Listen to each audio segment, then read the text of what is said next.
Hello guys, this is your friend and we are back with a new fanfic. Which is Naruto is banished for failing the Sasuke Retrieval mission and Kami&ShinigamiAwaken Naruto Bloodline Part 1. And if you enjoy this fanfic, then please press the like button and subscribe to my channel for more fanfic like this. And now let's start the fanfic. Naruto was trudging out of the hospital, having finally been released after the failed attempt to retrieve Sasuke. The general civilian and shinobi populace, if possible, was treating him worse than ever. As if they knew, which they probably do, thought Naruto, what had just transpired in the hospital as he was being discharged. Flashback technique. As he was getting changed into his regular clothes in the changing room, Naruto heard the sound of Tsunade arguing with what sounded like an old man and woman. Curious as to what was being said, Naruto hurried to finish, mentally reminding himself to thank Shizune for grabbing him a clean, untorn jumpsuit from his apartment. I'd hate to have to walk around in that bloody and torn one Kakashi brought me here in. Even the hospital gown would be more comfortable than that. Closing up his jacket, he leaned his ear against the door to better eavesdrop on the conversation.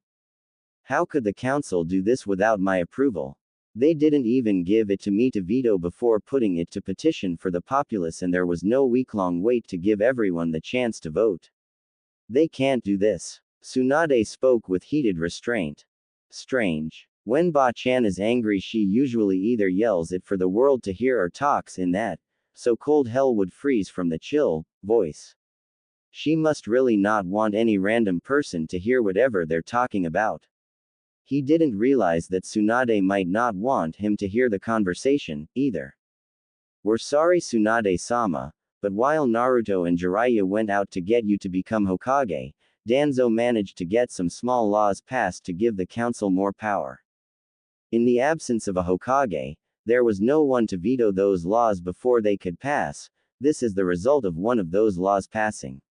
We came to tell you so you could break the news to him more gently, before the council calls him in to tell him to his face or sends a messenger to inform him by simply throwing him out of the village gates, came the voice of an old woman Naruto had heard before, but couldn't quite put a name to. She sounds like that old lady that I sometimes saw with Ojiji-san. Wait, throwing him out of the village gates? Someone's getting banished by the council without Ba-chan's approval.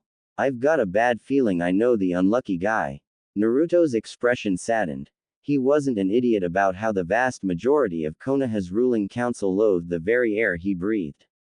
Naruto quickly stepped out calmly, drawing their eyes to him. Tsunade practically burst into tears at the look of defeated acceptance Naruto pointed at her. Homura and Kaharu also visibly became more distressed at the sight of a defeated Naruto, though not to the point of tears. Seeing this, Naruto knew it was as he suspected, he was the one being banished. Why now? Not even Naruto recognized his own voice for a moment. The failure of the mission, one of the new laws, allowed the council to decide the punishment given to individual shinobi for failing a mission. If they first get the approval of more than half the village civilians and shinobi, they could do so without consulting the Hokage, but only if the punishment were banishment or community service.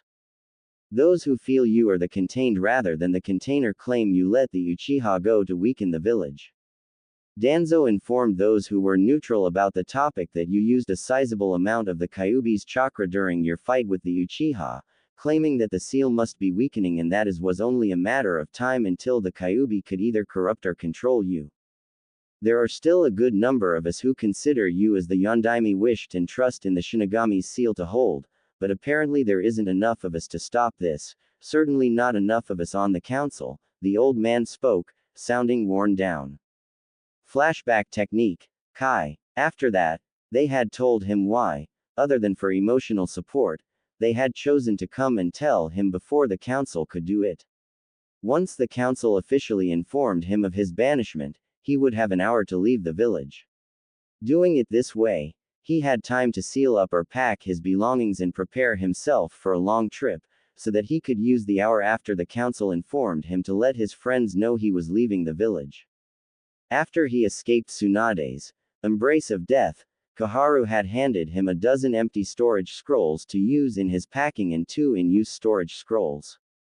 Koharu explained that one of the scrolls was some stuff to help him get by on his own at first, while he said the other one had a time lock seal on it that he would be able to break after he was 16 and was from the Yondaime. The 2 elders then left, saying they would delay the council, calling him to give him more time to take care of what matters. Naruto managed to pack most of his stuff while on autopilot. What will I do? Where will I go? What if they send Hunter Nin after me once I'm outside the village walls? Crap, that would be just like the council to do. What to do? Naruto stood as if dazed at this point, trying to figure things out.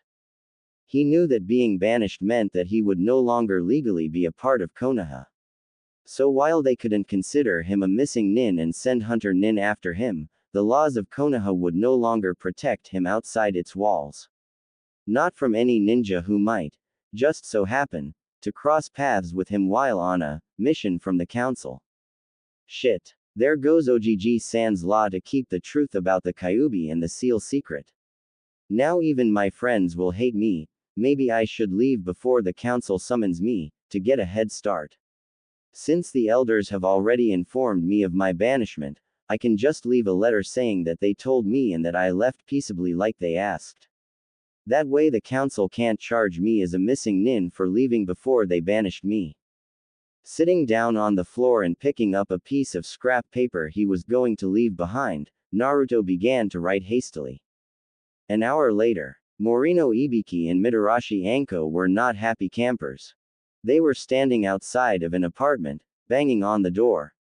They had already checked everywhere else in Konoha for the Gaki who they were ordered to escort to the council room. I don't care if the Gaki is mourning the loss of his teammate or his mission's failure has him moping. I'm busting down the door if he doesn't answer it in the next 30 seconds. Anko yelled, seething.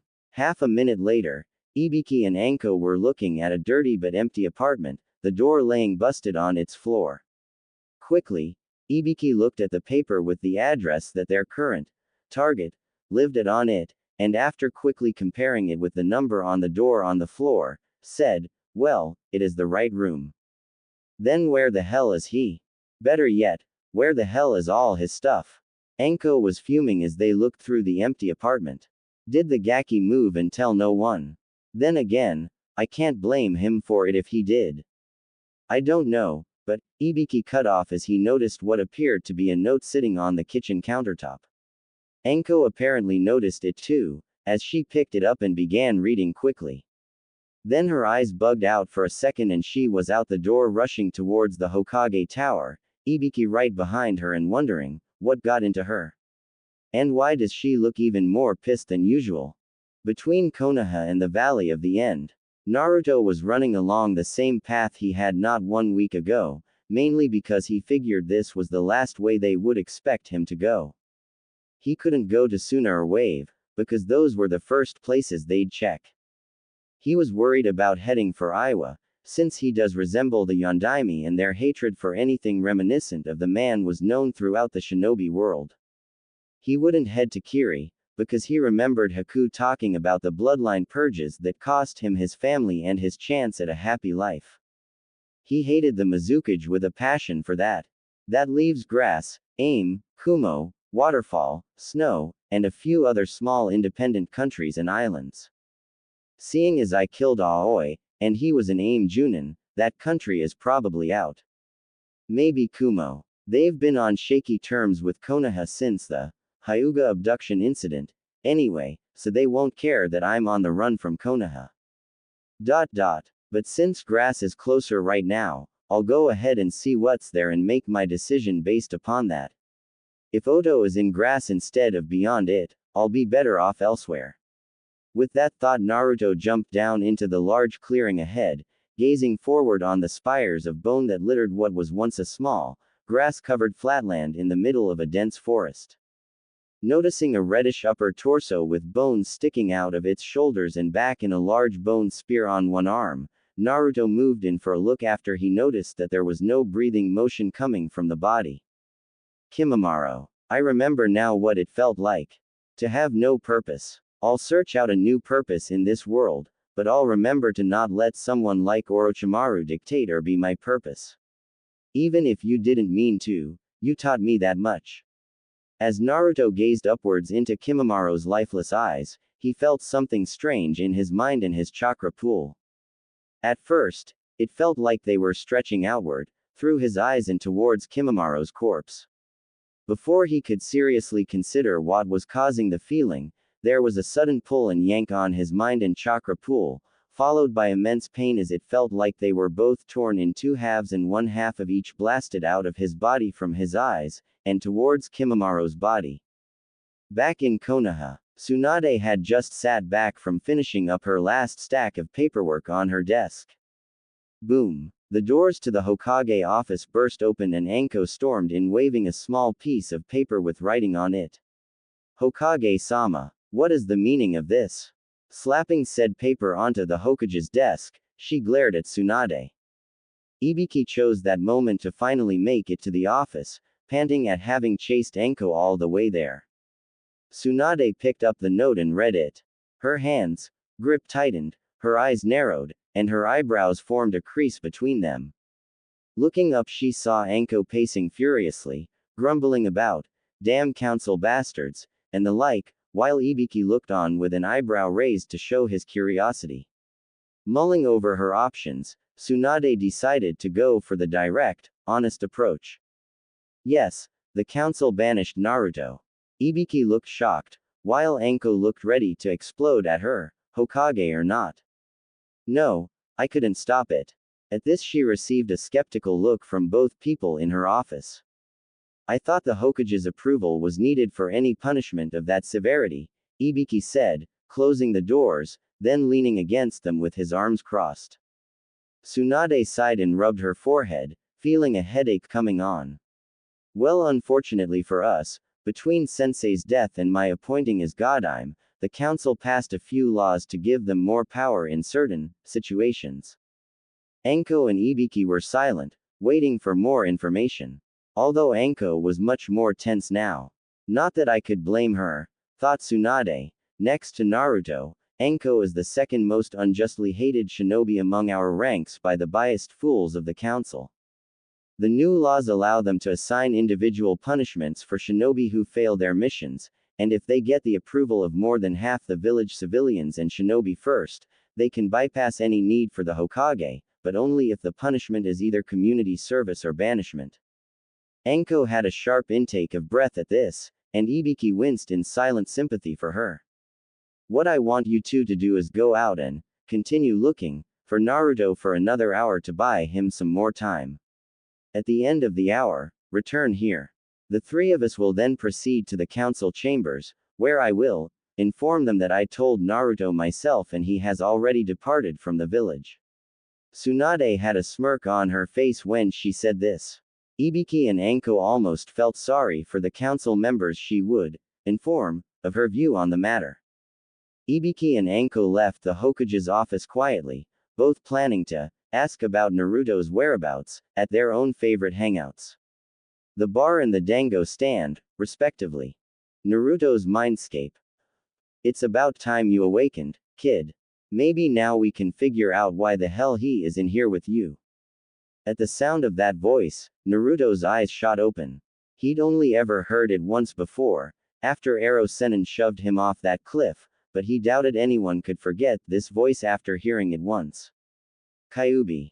What the hell were you doing that you pulled a full 2 tails of my chakra and pushed them out in a single second? I didn't even know you ninjan had jutsu that could use that much chakra in one go. What hit me? All I remember was, Naruto-san. The presence of the third voice was so unexpected, Naruto almost pulled his neck from the speed he turned around to face its source. When he saw the speaker, his jaw practically left his face. Pointing a finger at the source of his shock, Naruto stammered out, why you? You're dead. How can you be here? Staring apathetically at him from a short distance, was Kimimaro. Sans curse seal. This is originally where I planned to end the chapter, but I decided to continue on from here. Kudos to anyone who has already guessed exactly what Kekkei Genkai I just gave Naruto. Those who haven't are about to find out. And yes, I know I majorly changed the original operation of the bloodline, as far as I understand.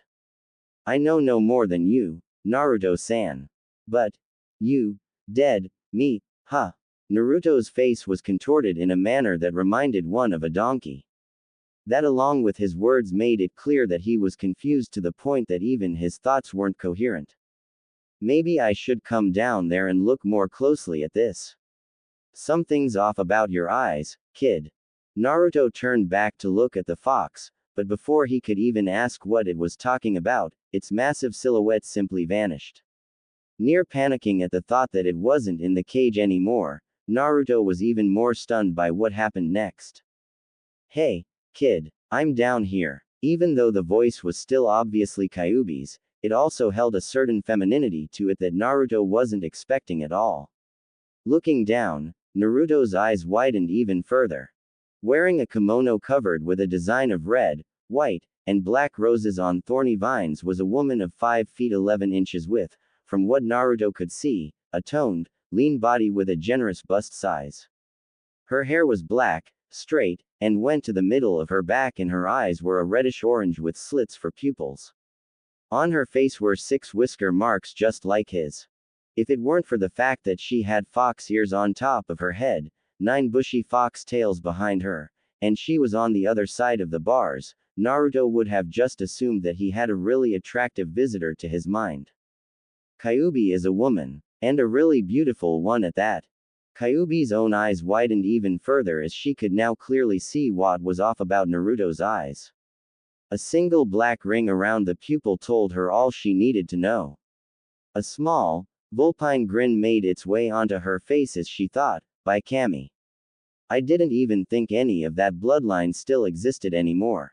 This changes so much, and much more makes sense now. Well, that explains it. Quote. Naruto was still trying to wrap his head around all the surprises that had been in it recently. What? So I'm a woman. You thought the strongest of the Biju was actually a man, didn't you? Huh. Naruto shook his head as if to clear it, then got a focused look on it as if thinking hard, what explains what? Everything. Seeing him about to burst into a bunch of headache-rendering questions, Kyuubi decided to beat him to the punch by answering them. Your eyes are the mark of your bloodline activating, the Rinnegan, and that explains the chakra drain we felt, the pain that caused you to pass out, and what Kimimaro is doing here in your mindscape when he's supposed to be dead and passed on. The last human I knew of having this was the Six-Path Sage. I honestly never expected to see that Kami and Shinigami blessed gift again. Kami and Shinigami blessed my Kekkei Genkai. I have a Kekkei Genkai. What does it do and how does it explain this? He gestured to Kimimaro's presence in his mindscape to expand on what he meant. Kami and Shinigami did bless this Kekkei Genkai. How else would it be able to pull the minds and souls of the dead out of heaven and hell? Naruto almost lost his jaw again at that. There is several aspects to this bloodline. First off, you will gain several bodies, from the corpses of powerful warriors, to fight for you. The pull on my chakra must have been to erase Kimimaro's curse seal while keeping the stage 2 form and the benefits without the downsides.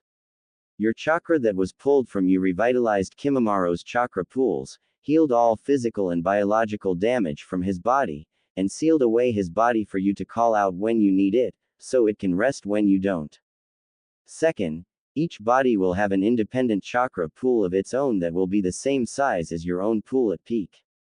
This chakra pool refills like a regular body's, with food and rest, but also refills without those things when it's sealed within you. Thirdly, each body you get will specialize in one form of jutsu and one chakra type, usually an elemental type. Kimimaro I would say would be your Kenjutsu body, and would be your earth chakra type. What this means is that Kimimaro's body can control earth-type chakra, even if it isn't his own, by focusing his eyes on it and willing it to do what he wants. Fourth of all your bodies will share a single mind, yours.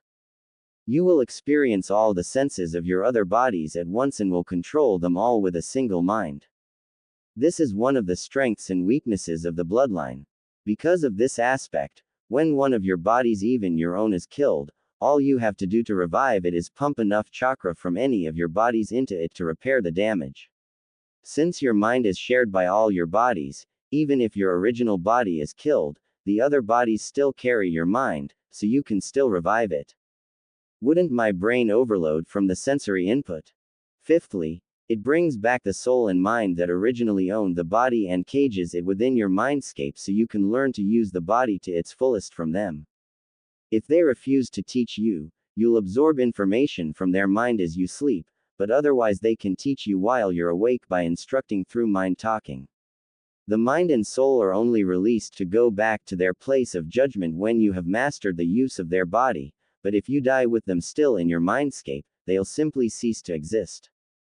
Last of all, until you master a body, it will only be slightly better than you in its chosen area of expertise. The bodies are better than yours because they are either better built or they have been better trained in that particular specialty. Call it muscle memory or chakra coil memory. But you can't use them that well because you don't know how to consciously do so. Konoha. Guilt. That was the main feeling she had right now. Well, that and worthlessness. She had failed both of them, each in their own way. Sasuke, she wasn't good enough to convince him to stay or strong enough to force him to stay. Once again he left her in the dust. But worse, was Naruto.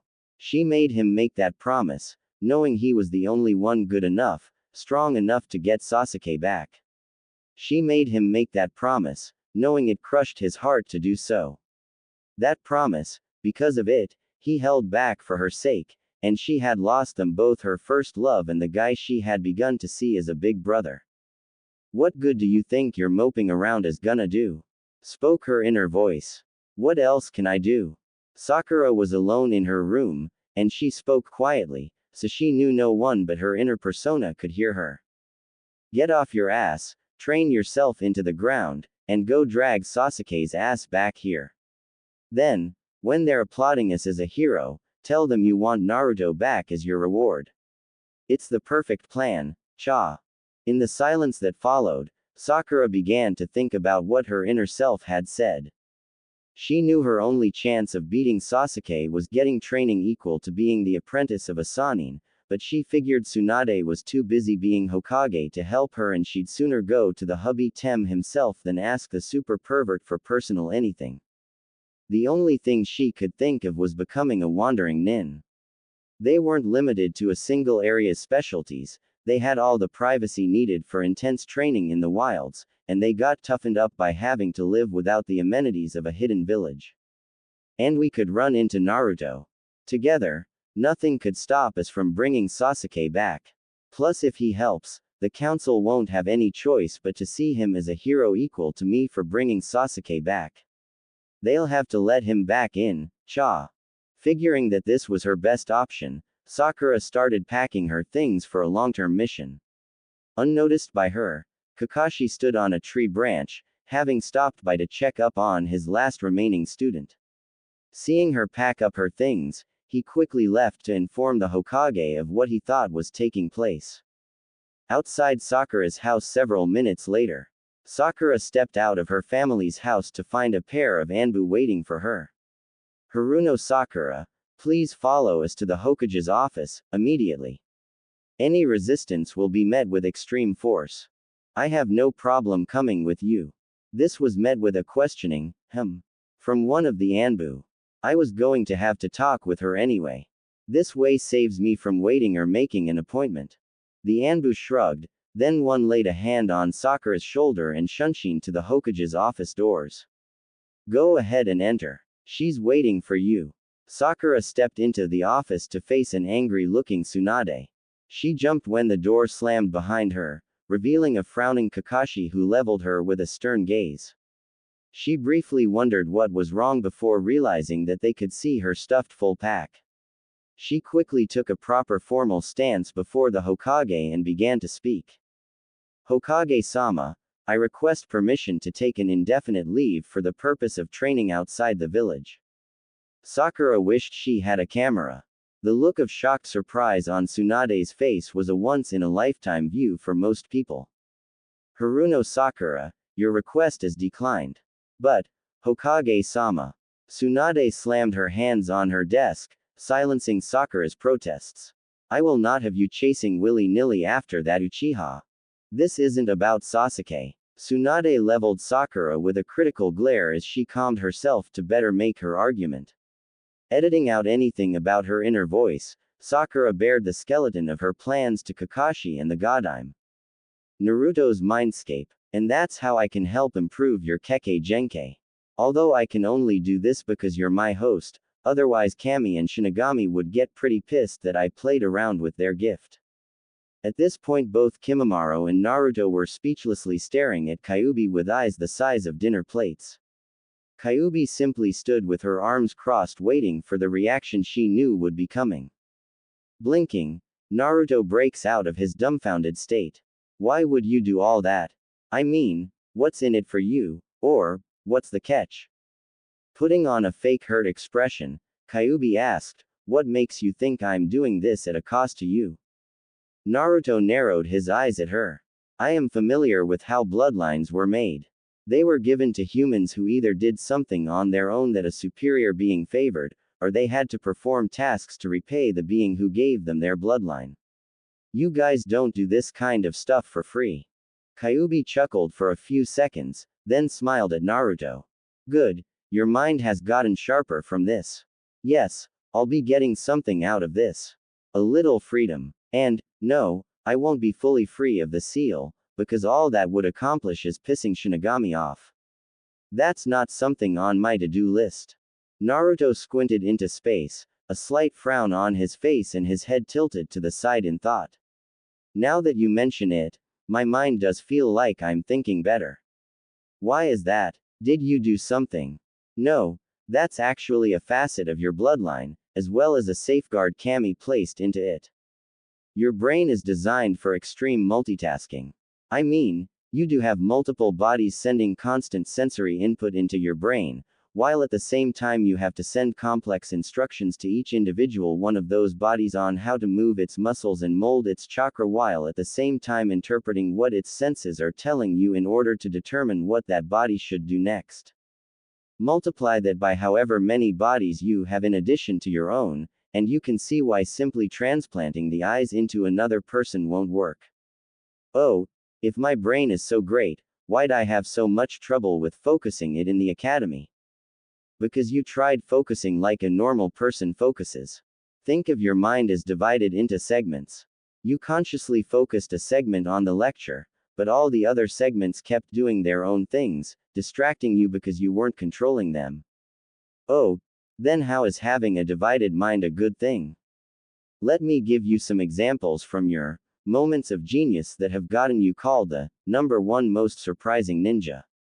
During your first fight with Zabuza, when you came up with that plan to free Kakashi, a part of your mind was watching for you to get attacked, a part was watching for Tazuna to get attacked, a part was worrying about your teammates and sensei, a part was thinking about what you had on you, and another part was trying to figure out how to get Sasuke and Kakashi out of their situations. The last part, your conscious mind, put the input from all the separate parts together, allowing you to form that plan, saving both Sasuke and Kakashi. Heck, even your ability with Kage Bunshin has partly to do with this. Even with enough chakra, most ninja can only divide their minds so many times, further limiting the number they can create. Since your mind was made to be divided, however, you can make far more Kage Bunshins. Or even how you figured out the first and last stage of the Rasengan. The first stage, one part of your mind was trying to figure out how to pop the balloon while another part was watching the cat play with one, and the third part was listening to the first two to give you the idea for how to do it. And the final stage, after a week of focusing on nothing but completing the third stage of the Rasengan, you get in a life or death struggle against Orochimaru and Kabuto, where your mind is divided amongst your personal fight with Kabuto, Tsunade's and Shizune's welfare, watching out for any more hungry snake attacks, and figuring out how to hit Kabuto with a Rasengan when you need two hands to hold it steady, and suddenly you figure out how to perform a complete Rasengan. By this point, I was wondering what was up with the repeated odd timing of your flashes of genius, but since I assumed the Rinnegan was no more, I never would have guessed the true cause. That, when you put it that way, it actually all kinda makes perfect sense. I guess you were right, me having this gift does explain everything. I sense we have spoken more than enough. You should awaken now, or else you'll lose the head start you gave yourself over anyone the council sent after you. Yeah, how do I wake up from this? Like so. A sudden burst of red chakra flew out of the cage and blew Naruto out of his mindscape. An image of Naruto standing there, looking at Kimimaro, remained in Naruto's mindscape. If Kimimaro or Kyuubi wanted to communicate with Naruto to help train him, this piece of his mind was there to do it with. Back to the physical plane. Naruto opened his eyes slowly and pushed himself off the ground to look around. The only thing he found off about the clearing was the disappearance of Kimimaro's corpse. Seeing as several hours had passed, he judged from the position of the sun in the sky, Naruto quickly took off in the direction he was last headed, towards grass. I'll find out more about my bloodline and practice it some there. Better to get out of Hai no Kuni before I get caught by a patrol or one of the council's lackeys. Unknown to Naruto, 3 Konoha shinobi followed in his footsteps not 10 minutes after he left the clearing. Rice Country. Having made his way to being within sight of a small town in Rice Country, Naruto stopped and went into the woods by the side of the road. Finding a small clearing, Naruto sat in a meditation position, closed his eyes, and prepared to talk to his tenants. Time we got to work, kid. Alright, so how do I call out Kimimaro's body or use this bloodline? Just pour a little chakra into your eyes and repeat after me. Having sensed the use of chakra in the nearby forest, the 3 Konoha ninja went off the road to the city to investigate it. Right as they were within sight of the small clearing Naruto sat in, they heard him say something. First path of sacrifice. There was a large puff of smoke, which cleared to reveal a level 2 curse seal Kimimaro facing Naruto, his eyes a vibrant blue with one black ring in the iris. The kunoichi shrieked and the 2 shinobi gasped, a demon. Naruto's eyes snapped open and both his heads jerked towards the sound of those voices. Naruto and his other body, Kimimaro, were face to face with Jiraiya, Sakura, and Kakashi. For a split second, no one moved. Unfortunately, shinobi don't stay still for very long. Sakura began trembling, staring at the face of the demon next to Naruto, her arms reflexively curling in front of her to protect herself as she took slow, trembling steps backwards. Kakashi reacted almost the opposite way, headband up and preparing to perform the Reikiri on the demon, threatening his former and current students, ready to give up his life if it was necessary to protect his precious people from a demon, like his sensei did. Jiraiya's reaction was probably the most mild of the three. As he looked between Naruto's eyes and the demon's eyes, rapidly dawning comprehension passed across his features, mixed with some surprise as well.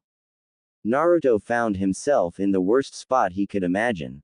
Because he had no time to train himself in controlling the second body, or receiving sensory input from it, he couldn't even distinguish between Kimimaro's POV and his own.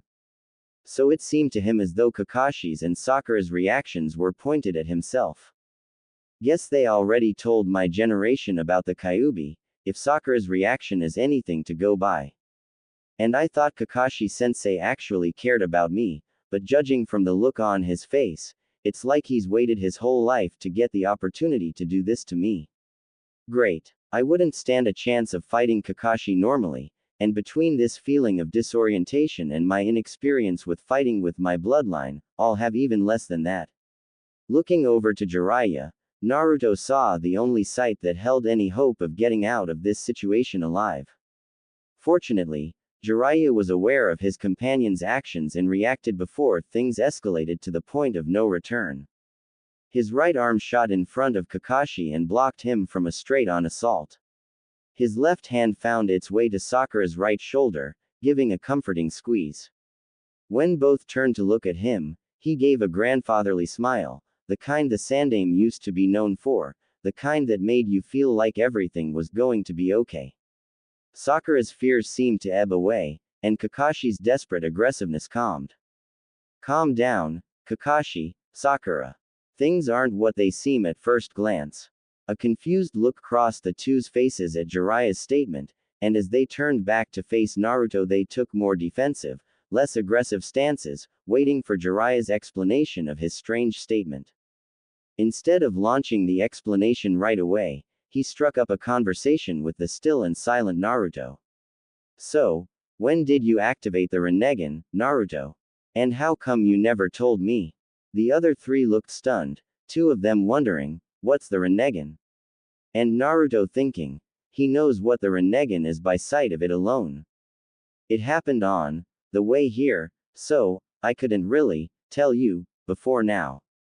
And how did you know what it was, anyway? Even she hadn't seen it in this world since the 6 Paths Sage. Naruto and his other body spoke back and forth, having trouble with distinguishing the separate vocal cords and mouth muscles. Sakura looked confused, but the other two grew alarmed at the implication of Naruto having conversations with the Kitsune, and treating it like it was an everyday occurrence. Naruto, how long have you been in communication with her? Jiraiya asked, trying to be subtle about the Kyuubi with the presently unknowing audience. Who is this woman you're all talking about? How could she have seen the 6 Paths Sage and still be alive right now?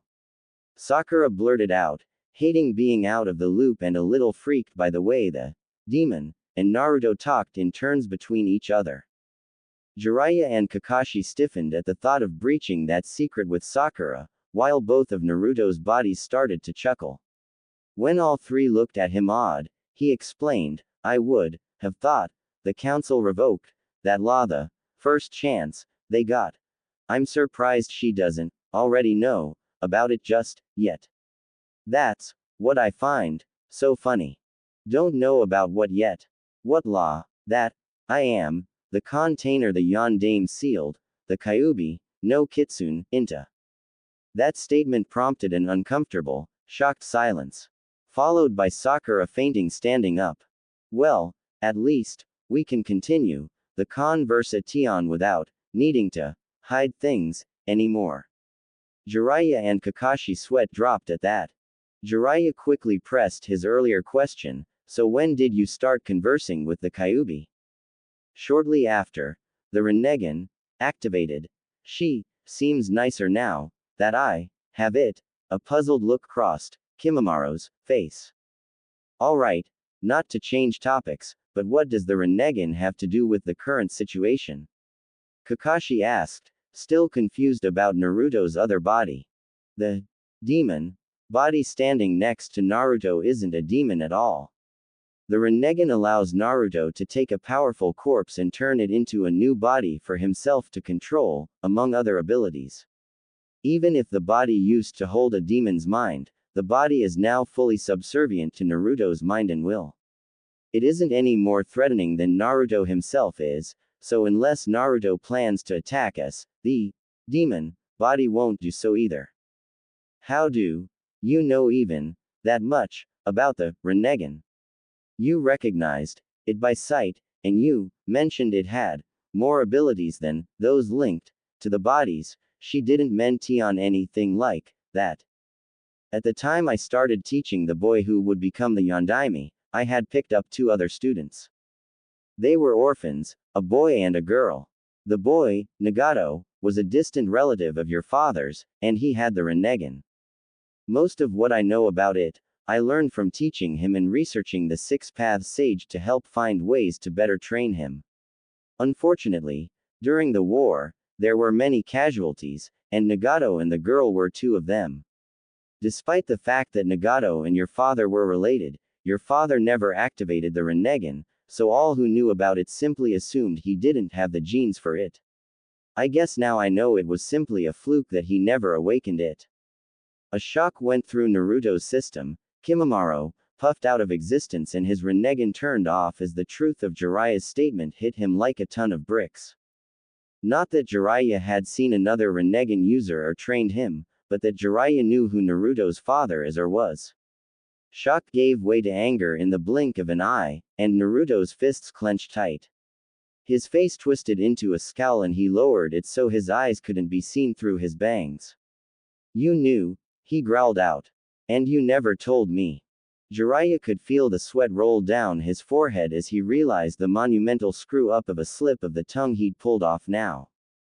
Prior to this occasion, he'd made certain to never, ever mention Naruto's parents as such in anyone's presence. When Naruto had asked him about it, or if he knew where the Yondaime had got him at the last minute like that, he'd even lied to his face and told him he didn't know. Jiraiya realized he had one chance to do damage control on his trust relationship with Naruto right now. And that was by telling him the absolute truth right here and now. "Naruto, your parents, they were Namikaze Minato, the Yondaime Hokage, and Uzumaki Kushina, formerly of Whirlpool. Your mother died giving childbirth and your father, you know how he died." Naruto looked like he won the lotto only to have his puppy get run over. Kakashi looked like somebody had transplanted a dinner plate in place of his good eye. And Sakura, who had begun to come to right before Jiraiya made that statement, fainted again, this time falling down. The soft thump of Sakura hitting the ground brought all their attention to her, and Jiraiya quickly made a decision. "We should carry out this conversation somewhere more private. Let's go to the nearby town and take residence up at the inn." Kakashi shouldered Sakura and headed back to the road, followed by Jiraiya a few seconds later.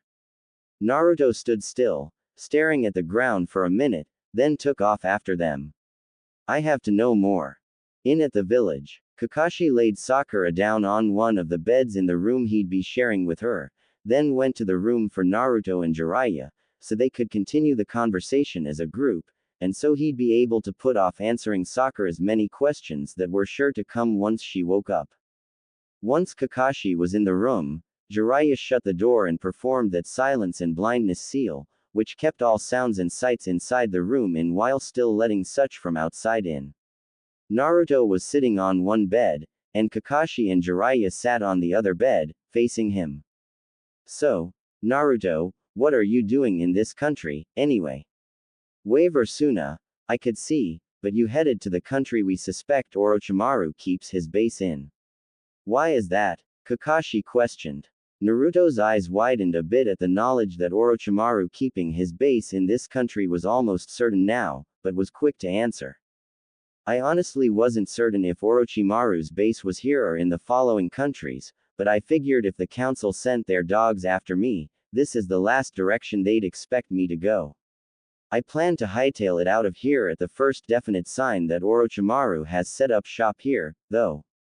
Between his unnerving obsession with little boys and his equal obsession with Kekkei Genkai, I wouldn't want to chance him taking any interests in me." Naruto shuddered at the thought. "So, what are you three doing out here where you suspect Orochimaru's base is?" "Well," Jiraiya said, "it like this, see.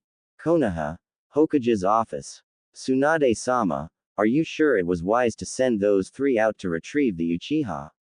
Shizune asked, looking troubled. "It has less to do with the Uchiha and more to do with Naruto. Sakura's plan wasn't foolproof, but it's better than sitting around doing nothing. Even if it fails, we'll still have a kunoichi undergoing real training out there, and Jiraiya and Sakura can keep a lookout for Naruto to help him out some. It's a win-win situation. Either Naruto gets back his rights as a Konoha shinobi or they can offer Naruto support and training." Tsunade said across her steepled fingers. Hi, Tsunade-sama." Unnoticed by either of them, a man wearing an Anbu mask bearing the mark of Nei eavesdropped on the conversation, and went to report it to his master.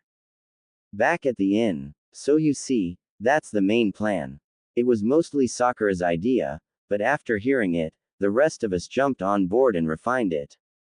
Now that we've found Naruto, We can change the backup plan some to account for you not having to look for him, Jiraiya-sama. Yeah, we can. What's this backup plan and how does me being here change it? Jiraiya cleared his throat, then said, in the event that the second Sasuke Retrieval mission meets failure, I am to take Sakura as my official apprentice, and you as my unofficial apprentice, and then I am to train both of you to be strong enough to take down Sasuke on your own. Kakashi will return to Konoha to give a report on the mission's failure and Sakura's status as my apprentice immediately after the mission fails. Ah, Naruto mumbled. So, we start out to find Sasuke tomorrow, yeah. Yeah, so let's try to get a good night's sleep, Yaki. Kakashi went back to the other room, and sighed when he saw Sakura awaken aware. I really doubt I'll be getting a lot of sleep tonight. As soon as he finished this thought, the questioning began.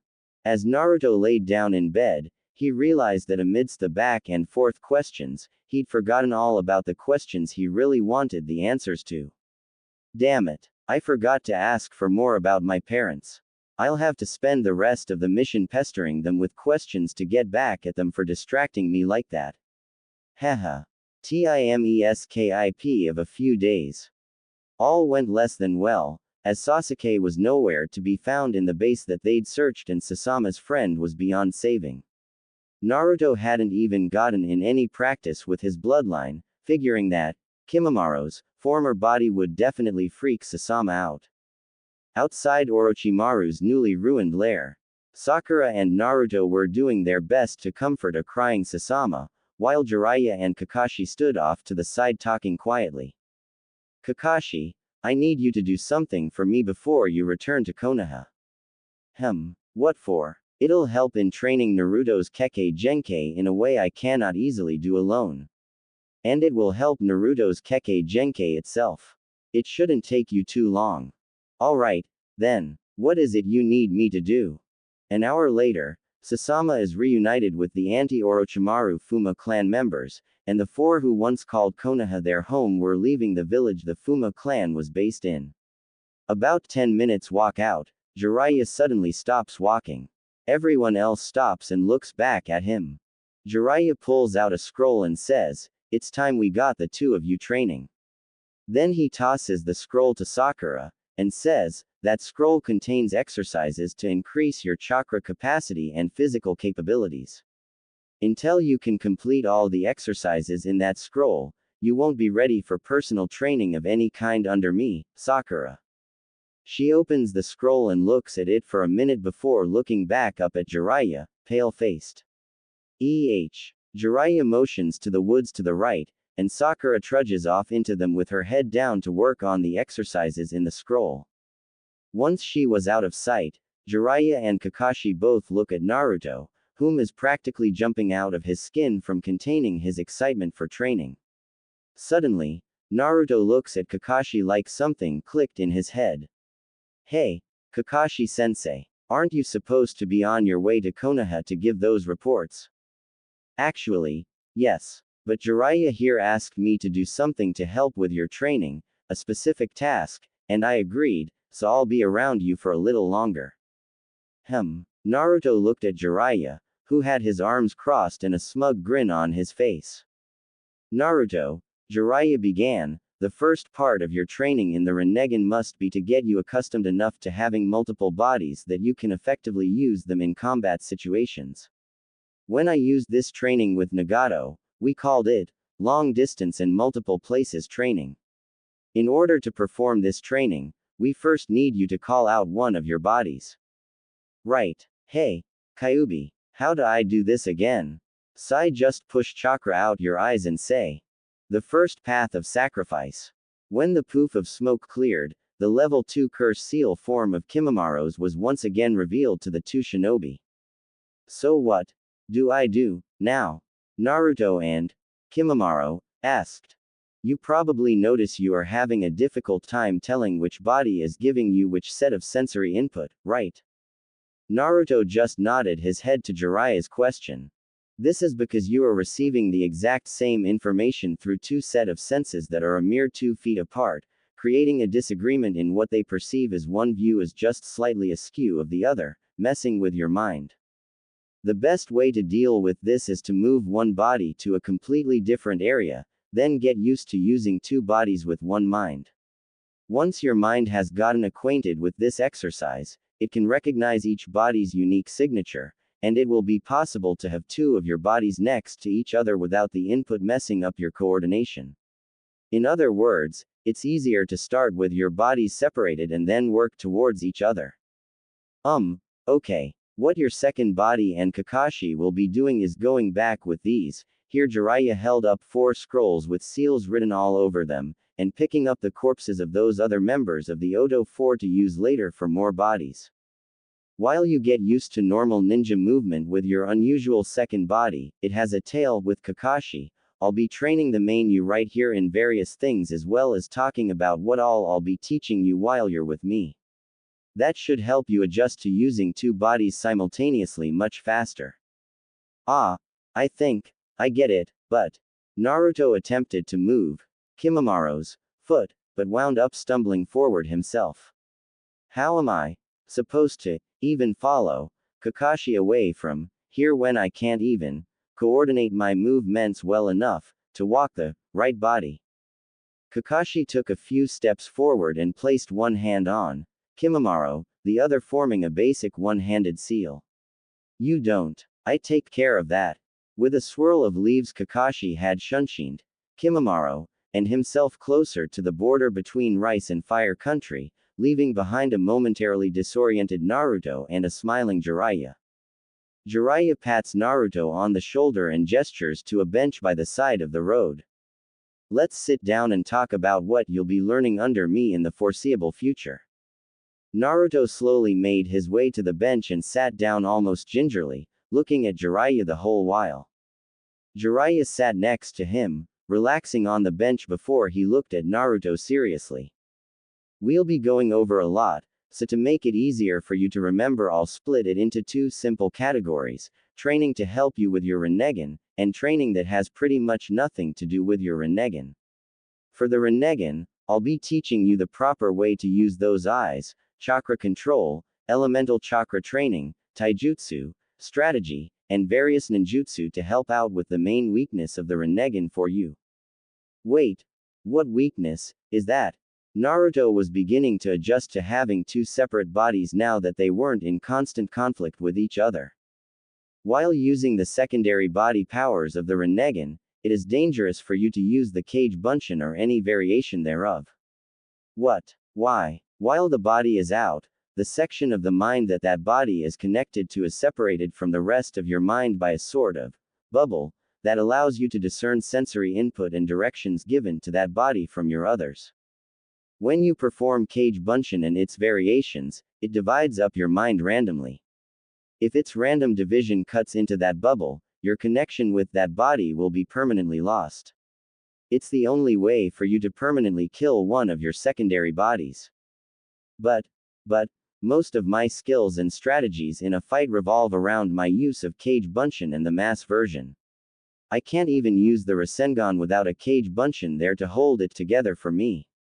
Alls I have left is Henge, Kawamiri, and low-level chakra control exercises. Which is exactly why we'll be working on that weakness by having you learn better taijutsu and more ninjutsu. I can tell you that other than the variations of Kage Bunshin, other clone jutsus, like the elemental clones, can still be used since they don't divide your mind, but rather make a temporary quick copy of it, which doesn't burst any of the bubbles for your other body's mind segments. Phew, that's kind of a relief. So, what else will I be training in? Naruto said, if I can learn a different clone technique, I can still use numbers to overwhelm my opponents. Well, as far as training that doesn't have to do with the Rinnegan directly, I'll be working with you on your stealth, espionage skills, dispelling genjutsu, using the Kage Bunshin to the full potential it was made for, some Toad Sage arts if we have the time, politics, economics, debate logic, manners and customs, and your people skills. Naruto had furrowed eyebrows and a frown on his face at the end of Jiraiya's list. Not to sound ungrateful, but why do I need any help or training with those things towards the end. And I thought we just agreed my Kage Bunshin were a danger to use. Jiraiya frowned and began waving a finger in the air, as though scolding a child. Listen more carefully to what I say and think about things before you assume anything. Kage Bunshin have uses other than those you are familiar with, and it's only dangerous to use them while you have any secondary bodies out. As for everything from politics onward, consider those skills that are part of everyday life for wandering nins like yourself, and they are also a necessary part of your espionage and infiltration skills. What good would having an excellent false background story and a flawless disguise do if you knew nothing about the politics of the area you claim to be from? How can you pretend to run a business if you have no idea how to do it for real? Or how would you even know which kind of business to claim you're looking to set up if you have no idea about the economics of the supply and demand balance in the area for various goods and services? How will you pretend to belong to high society if your manners are atrocious and you follow none of the customs because you don't know them? How can you expect your cover to not be blown if you resolve all your arguments with fists instead of words? Naruto found himself speechless, unsure of what to say as his sensei lectured him about the importance of those things he had questioned the value of learning. Jiraiya sighed before continuing, even when not on an infiltration mission, wandering nin need to have skills and knowledge in all those areas in order to keep themselves alive. Naruto looked at Jiraiya, head tilted to the side and eyes wide open, and asked, "What do you mean, sensei? How could not knowing those things kill me?" Jiraiya got a thoughtful frown on his face and crossed his arms over his chest in a serious manner. Many different ways. Say you didn't consider the political environment of the country you were fleeing into before you went there. If you had fled to water country or earth country, you could very easily be dead right now. Due to all the civil wars and the bloodline purge, people in water country barely trust the person across the street in their house, so you can guess how well they trust outsiders, not to mention outsiders with Kekkei Genkai. To them, wandering nin and missing nin are equally as threatening and equally as hated. Don't get me started on how Iwa would react to a wandering nin who was practically the spitting image of the Yondaime Hokage. As for economics, you need to know how to make money if you plan on anything other than becoming a completely self-sufficient hermit who lives only off the land and what he makes with his own two hands, or becoming a petty thief like those Fuma clan members were acting like before I set them straight. If you do get clients, being able to be mannerly, observing the proper customs, and having good people skills are necessary to maintain a good reputation with clients so they might recommend you to their associates or friends. And solving all your problems with your fists first and your brain second is a good way to wind up in bingo books, and then any bounty hunter or ninja looking for a quick buck will look to kill you at the first opportunity. You don't exactly have a village you can run to if you get in a tough spot, now do you? Naruto bowed his head. No, I don't. Suddenly his head jerked up. She isn't there. Jiraiya blinked at Naruto's sudden random statement, confused for the moment. With Kakashi and Kimimaro.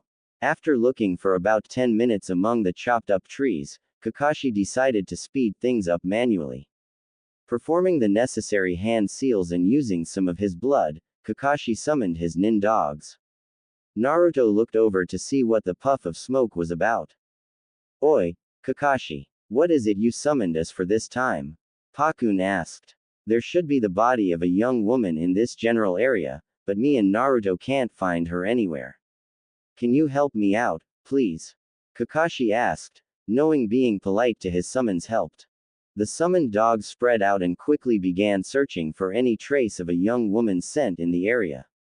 After a minute, one of the dogs signaled and Kakashi, Naruto and Pakun all moved over to the dog.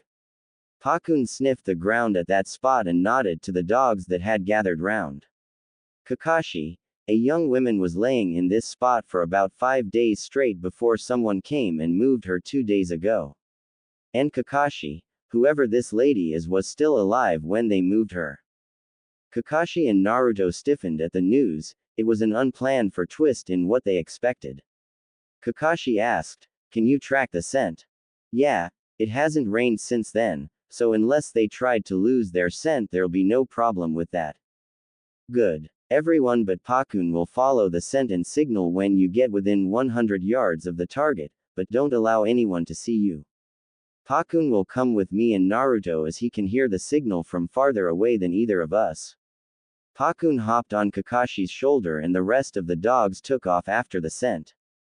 As Naruto and Kakashi jumped off into the trees and headed towards the valley where Saken's and Uken's corpses were supposed to be, Pakun took notice of the strange lack of orange in the cloaked form traveling with them in plain sight, as Naruto had borrowed a cloak to hide his unusual features as well as some kunai and shuriken from Kakashi right after the Shunshin. So where's Naruto and who's Mr. Mysterious on our left here? Believe it or not, Pakun, that guy is Naruto. Kakashi could feel the disbelieving look Pakun directed at him. It's part of a bloodline he activated a few days ago. Gives him secondary bodies that differ completely from the original. Pakun appeared to be thinking. With Jiraiya and Naruto. After Naruto had explained his little outburst, which prompted Jiraiya to have pleasant recollections of his late student doing similar things, Jiraiya had decided to have Naruto perform a multi-function exercise. Naruto would learn about politics, while performing squats, sticking to the bottom of a branch and holding leaves in various places around his body with chakra. Yeah, Naruto thinks Jiraiya is a slave driver, too, but he loves the training and attention more than he hates the near impossibility of the task. That and he thrives on challenges. Kakashi and Kimimaro. Having arrived at the spot where Kankuro dumped the corpses out of his puppet, Naruto and Kakashi were relieved and not so relieved to find the bodies of Saken and Uken laying there. The unsettling part was the smell. Remember, it's been over a week and it rained heavily the day they were deposited here. A pair of soggy rotting corpses would absolutely reek after a week. Despite being a nin dog who could handle the smell of death, Pakun still had a strong preference to avoid the smell if it had time to fester. I'll let you two handle this. I'll regroup with you when you're done. Pakun leapt off of Kakashi and ran to someplace upwind of the decay. Trying not to tear up at the smell, Kakashi looked over at Naruto, and seeing that it was taking everything he had to not heave, decided to take some pity on him. Quickly looking over the scrolls Jiraiya had given them, Kakashi noticed one was labeled, double body. He quickly sealed the attached bodies of the brothers into the preservation storage scroll, performed a low-level Fuden jutsu to blow the stench downwind completely. Naruto was still dry heaving, but this time it was because of the writhing mass of maggots where the brothers' bodies were just minutes before. The sealing only took certain things in.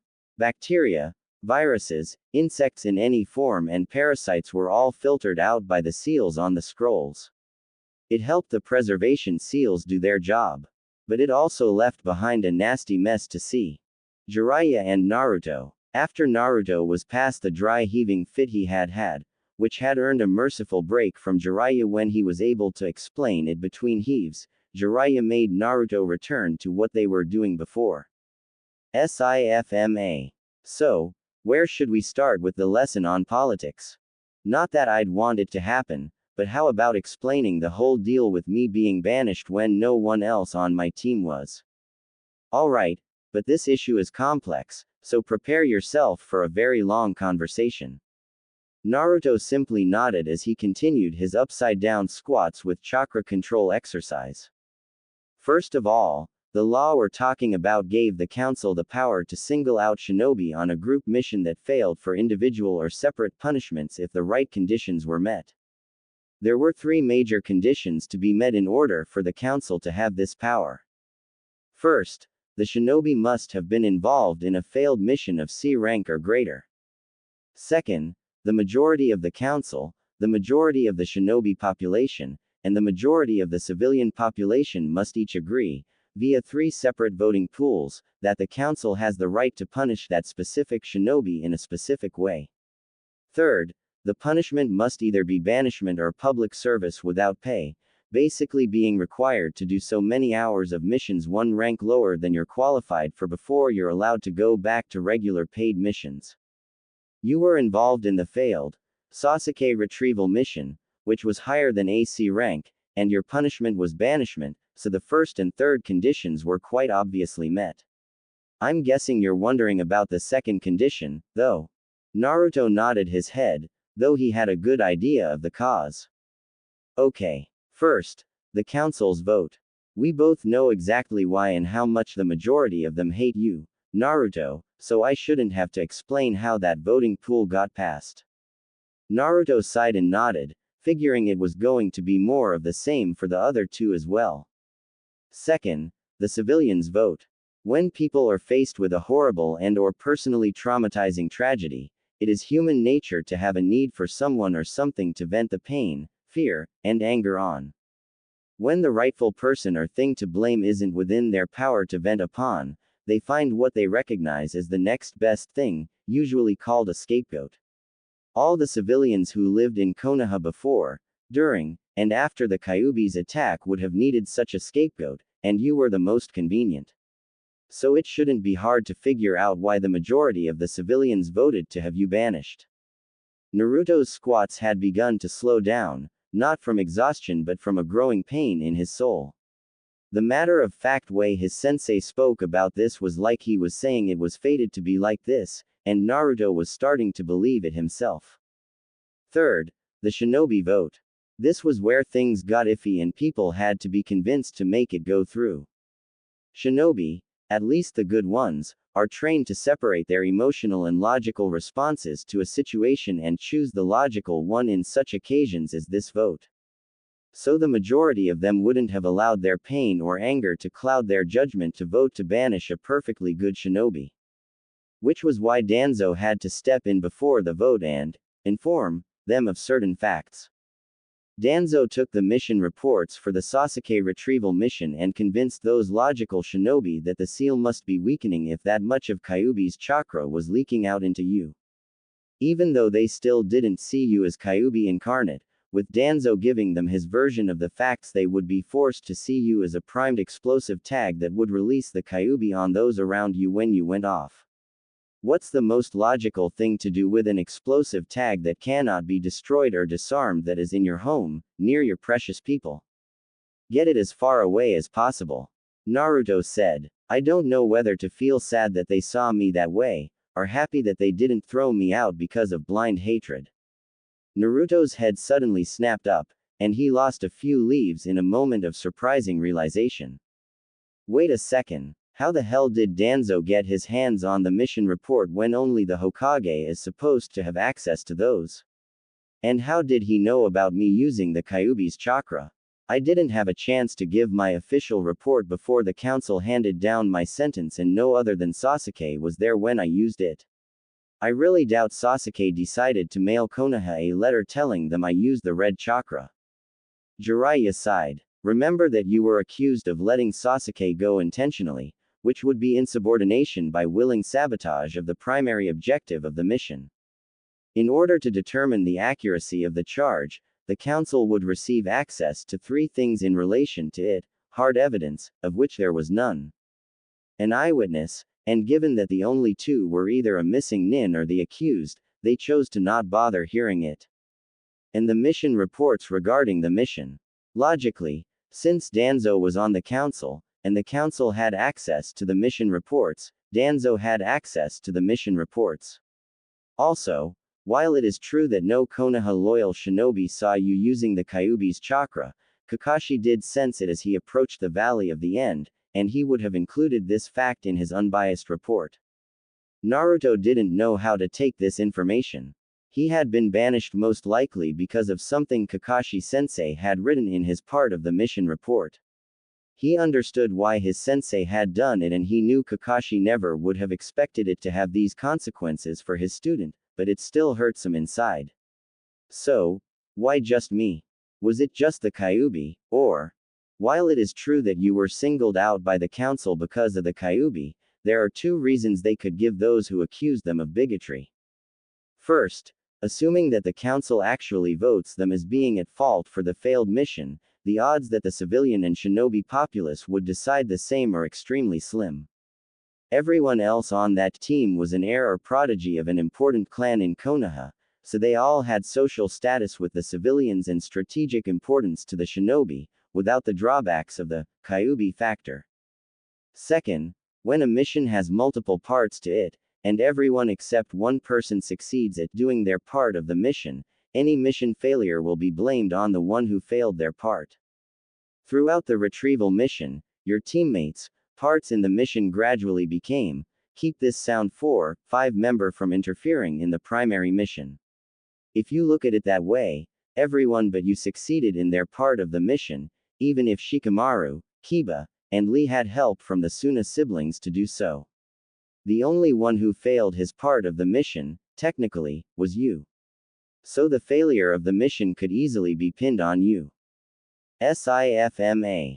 Kakashi and Kimimaro. Having just sealed the huge guy from the crater Choji made Jirobo, and having sealed the six-armed guy already Kidomaru, Naruto and Kakashi were ready to backtrack to Tayuya's former location to wait for the dogs to signal they'd locate her when Pakun's ears perked up a bit. Without seeing it, Kakashi still knew it happened. Which direction and how far are they signaling from, Pakun? After a moment, Pakun pointed about 40 degrees to the left of their current heading and said, about 2 kilometers in that direction. Kakashi and Naruto took off that way at a fast pace. 5 minutes later, as Kakashi and Naruto drop into the spot where the summoned dogs are waiting for them, a hail of kunai come out of seemingly nowhere and dispel the summoned dogs on the ground. Pakun, you're not a fighter, so get out of here. I'll resummon you some time after this is over. As the cloud of dispelled summons dissipated, 3 Konoha Anbu with the mark of Nay on their masks became visible. Stranger-san, it would be in your best interest to leave here now. Our business is with Kakashi-san, the one on the left spoke. I apologize, but I can't abandon my escort any more than he can abandon me, Naruto said. Then I apologize that you had to become a victim of circumstance. Kakashi-san, under orders of Danzo we are to eliminate yourself, Haruno Sakura, and Uzumaki Naruto at the first opportunity upon which any or all of you are separated from Jiraiya-san. For becoming a security threat to Konoha and aiding in the empowerment of said threat is the reason for your sentence. The 3 root Anbu charge at Kakashi and Naruto, one straight on and one flanking each side. Crap, I'm nowhere near ready for combat with this body yet. Did you forget we're here to offer some help? The voice of Kimimaro sounded out in Naruto's head. Naruto and Jiraiya, Arrow Sennin, I have to take a time out on training here. Kakashi and I just got attacked by Root, and I kinda need my full attention available for this fight to help Kakashi. Alright, sit at the base of the tree and meditate. I'll go see how Sakura's coming along with her conditioning. Kakashi and Kimimaro, practically snapping the downside of his headband up and flying through the hand seals faster than Naruto could blink while charging towards the Anbu who was going straight down the middle at them. Kakashi activated his Chidori and plowed it through the root Anbu's head in the same instant. All 3 living spectators to the event give pause as they are stunned by the suddenness of it, giving Kakashi the second needed to yank his arm out of the corpse's head and jump back close to his starting position. Kakashi, I didn't know you could form a Chidori that fast. Normally I can't. I had to use twice as much chakra as a normal Chidori to pull that off, but it was worth it. Kakashi-san is correct, Naruto-san. Instead of 1 3-on-2 fight, you now have 2 1-to-1 fights. Turning back to the Anbu that was charging his side, Naruto catches the tail end of the hand seals the Anbu was forming while Naruto was distracted. Crap. Doden. Doryu Dango no Jutsu. The Anbu called out. Naruto. Focus your eyes on the brownish energy forming in front of him. You feel that pressure in your mind. Yeah, when that thing comes up, push against the pressure in your head with all your might. As a dragon began to form out of the ground in front of the Anbu, Naruto started pushing as hard as he could. Seeing nothing happening as the dragon reared its head back to hurl the boulders bulging in its neck at him, Naruto pushed with everything he had. At the last second, the dragon jerked around and fired 2 boulders at the Anbu that was behind it. Being so surprised at the reversal of his own ninjutsu, he had no way to dodge either boulder, only to guard out of reflex. There was a slight crunching noise and a small grunt, but the Anbu stood mostly unshaken. What the heck? I just burned off like half my chakra to do that, and he shrugs it off. Not all is as it appears, Naruto-san. You may not notice, but he has very slightly shifted his weight to the right and he isn't as quick in the movements of his left hand. Most likely he has some hairline fractures in his left limbs and possibly some bruising of his ribs. He is slightly injured, as well as being off balance from the reversal of his ninjutsu. Given the stance he is taking and the way he has drawn kunai in both hands, it would appear that he is afraid of using any further ninjutsu and is going for an up-close fight. This is fortunate for us. And how exactly is going up close and personal with Anbu a good thing for us? Naruto thought, drawing a kunai in each of his hands and holding them in a reverse grip. 1. He won't be using ninjutsu against us with both his hands occupied, and that's our major weakness right now. 2. He is injured, and assuming that with our power we're a ninjutsu expert who would be weak against close-range fighters. 3. My body is your kenjutsu body, so it does slightly better at close-armed combat than your own would. 4. Your chakra control is good enough that you should be able to form some weak bone masks under the skin with my body's bloodline, giving you a defensive advantage. While Kimimaro was talking to Naruto, Naruto was having a fight for his life. He barely dodged several critical strikes, and he knew if it weren't for this guy's injuries and his kenjutsu body being the one fighting, he would already be dead. Care to inform me on how to pull off this bone mask thing? Push chakra inside the bones the mask will form from, then pull the chakra out in the shape and place the bone mask will take. The denser and better controlled the chakra, the denser the bone mask and the faster it will form. Thanks. Deciding to try it out, Naruto formed a bone mask in the spaces between his ribs. Unfortunately, this reduced the flexibility of his torso and required a bit of his focus getting taken off the fight. Fortunately for Naruto, the Anbu was taking this opportunity to take a shot at Naruto's heart, and the kunai in his right hand partially penetrated the bone mask before getting stuck on it. Seeing the opportunity, Naruto stabbed the Anbu's right bicep out of reflex, disabling that limb completely. With one of his opponent's arms useless and the other injured by the reversed ninjutsu earlier, Naruto found himself with a bit more breathing room than he had before. Yet he still berated himself. Damn it. All I've done so far was get lucky. I'm really going to have to train like nobody's business when this is through if I ever want to have a chance against Akatsuki. Naruto was quick to press his advantage, pressing with all his strength and speed in his attack on his enemy now that he didn't have to worry about counterattacks from the other hand.